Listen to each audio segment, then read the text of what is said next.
So this is Leroy and Oscar and Lola. Hi. Hi, Oscar. And it's really nice out. It's not that hot, but they have the shade cloth because they get overheated really easily. But Lola is getting a suntan. Yeah, he just moved into the sun. Yeah. Hi, Oscar. Oscar's the little guy right up front with the punk rocker hairdo. So we are coming to y'all. Can I sit by you guys? Hi. Leroy, I'm right here.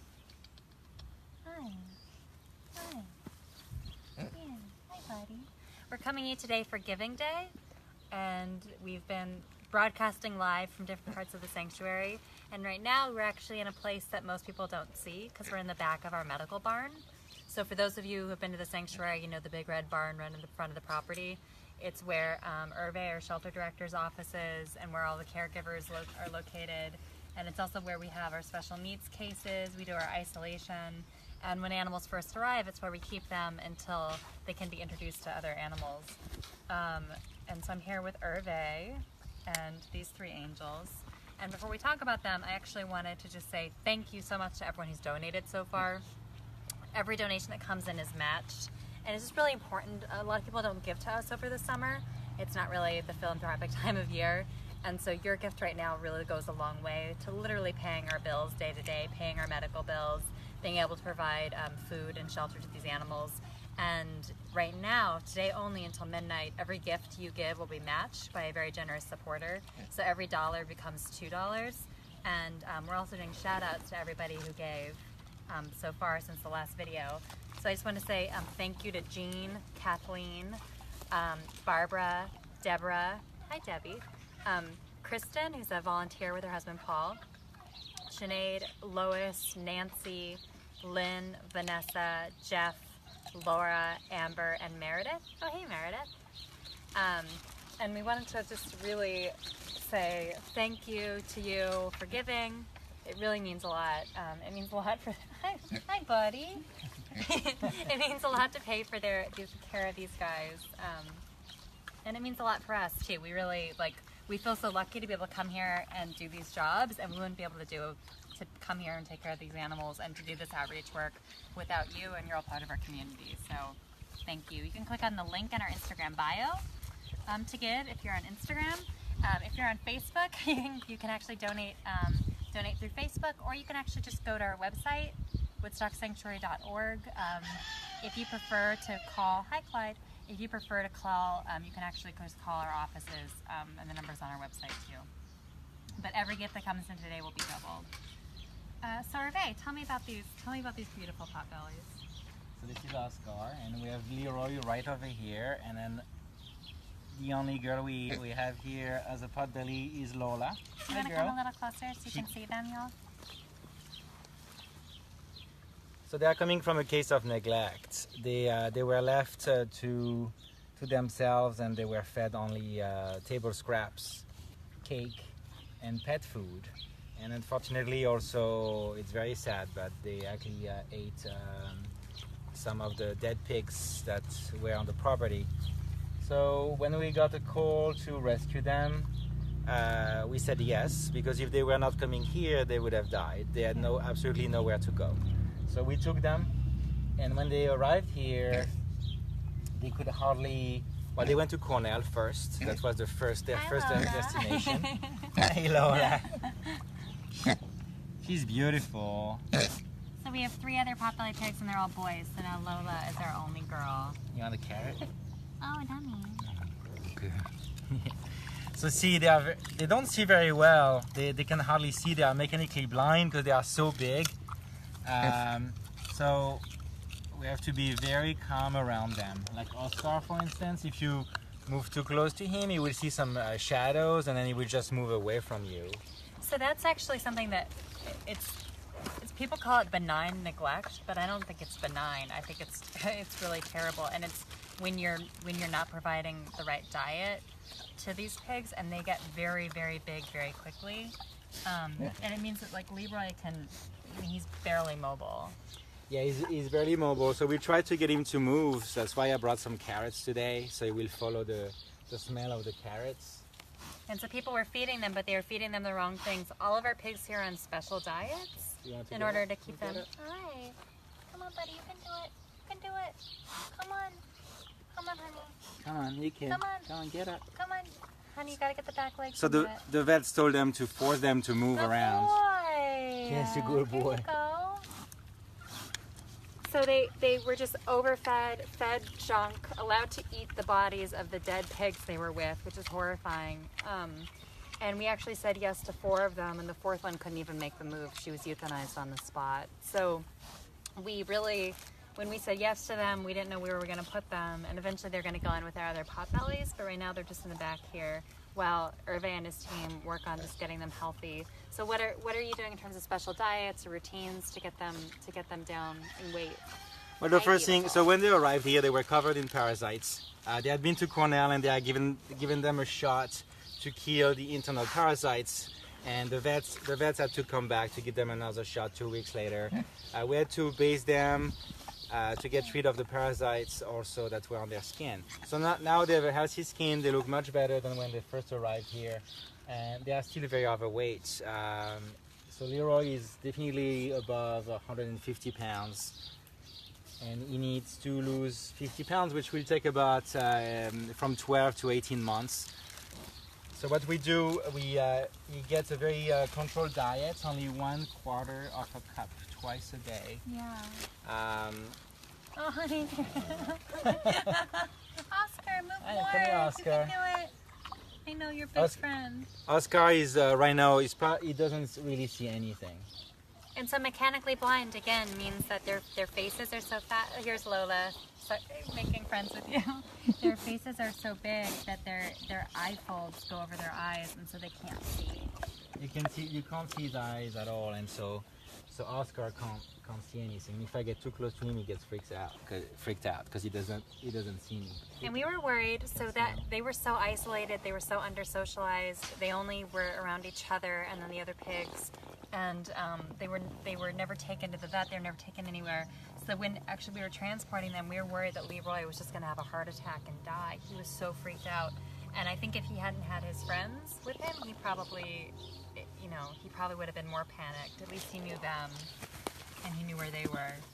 So when Leroy arrived, and we tried to have him move, he could only take a couple of steps before he would collapse. He would breathe very heavily, and we were really afraid that he would get a heart attack. But he's okay. He can take a few steps, and he's taking more and more steps until he needs to lose. Yeah, he needs to lose a lot of weight. That boy. Yeah, 50% of his body weight. That's so sad. Very much. So what does it mean to you, Hervé, when people give, like literally as the shelter director, you're in charge of the well-being of all the animals here, and so what does it mean to you when people give on days like today, on Giving Day?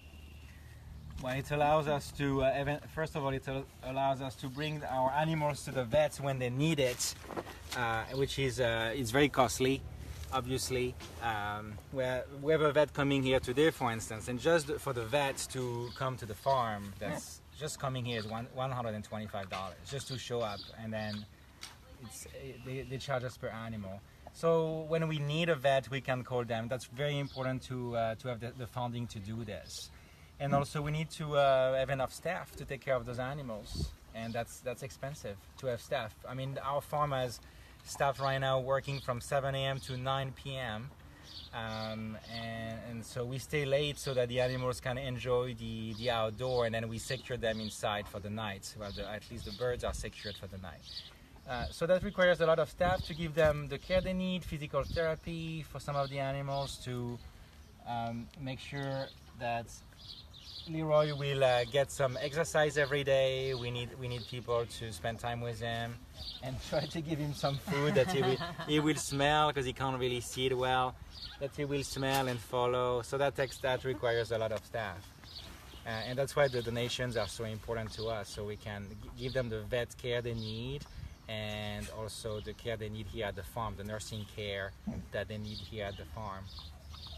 Do you, what do you What do you think the importance of sanctuaries are right now? Like, you've worked here for 6 years? Yes, over 6 years now. So, I think you've seen probably a lot of people have their views on farmed animals be transformed. What do you think? Like, why are we important to support? Why are sanctuaries important right now? Well, before working here, I did a lot of campaign managing for an animal rights organization, and we were using a lot of flyers and talking to people in the streets about the plight of these animals.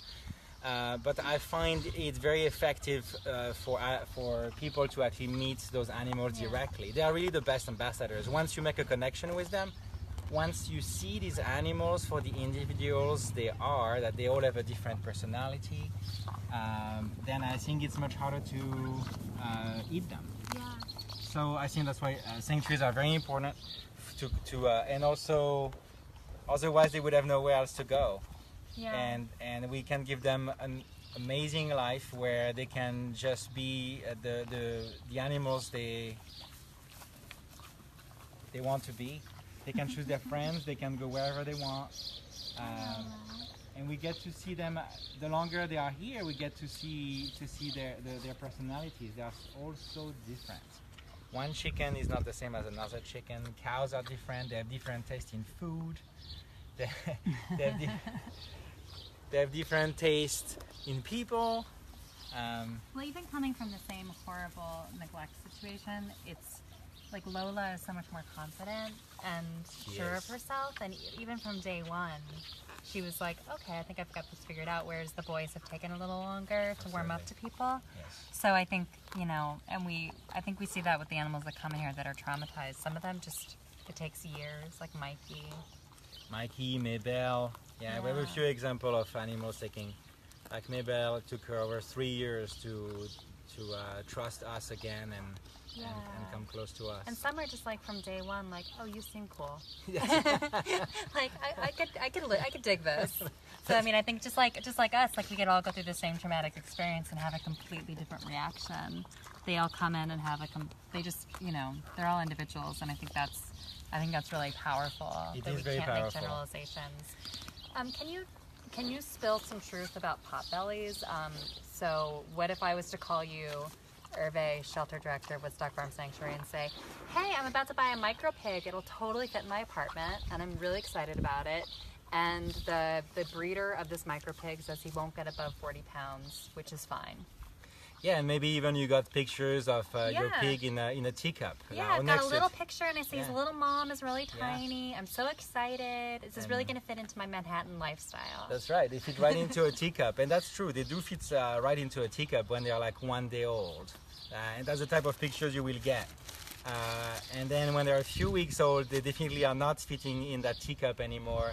And you will realize quickly when they get to be 1.5 years to 2 years, when they get to 100 pounds, 150 pounds, that they are not the 40 pounds you were promised they would be, because they just don't exist. There's there's no micro pigs, there's no teacup pigs.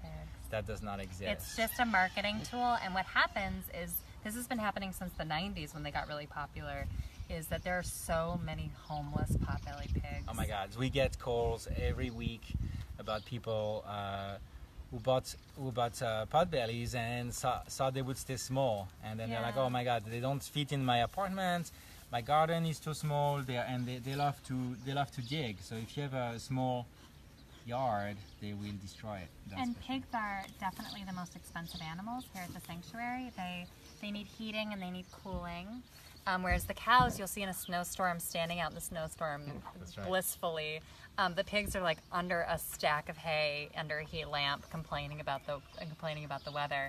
They need plumbing because they need water and they need mud baths. They're very expensive when they start getting older, more than anybody else. So they're an expensive proposition, and so oftentimes sanctuaries like us will get calls about 5-year-old, 6-year-old, 7-year-old, 8-year-old pigs who are often under-socialized, are overweight because they've been fed the wrong diets, aren't good with people, have never been around other pigs, and have nowhere to go. That's right. And so if you, my guess is everyone who's watching this knows not to buy a micro pig on the internet, I'm assuming. But if somebody tells you that, definitely the best case scenario is that you get a pig who's the size of Oscar. That's the smallest smallest, and we think he's like a Vietnamese potbelly, right? He's a Vietnamese potbelly. He's about 100 pounds right now. Yeah, that's the absolute smallest pig you're gonna adopt. And then oftentimes they'll actually sell you full-grown farm pigs too, which is what happened to Esther the Wonder Pig's dads. Is they thought they were getting a micro pig and she's 700 pounds.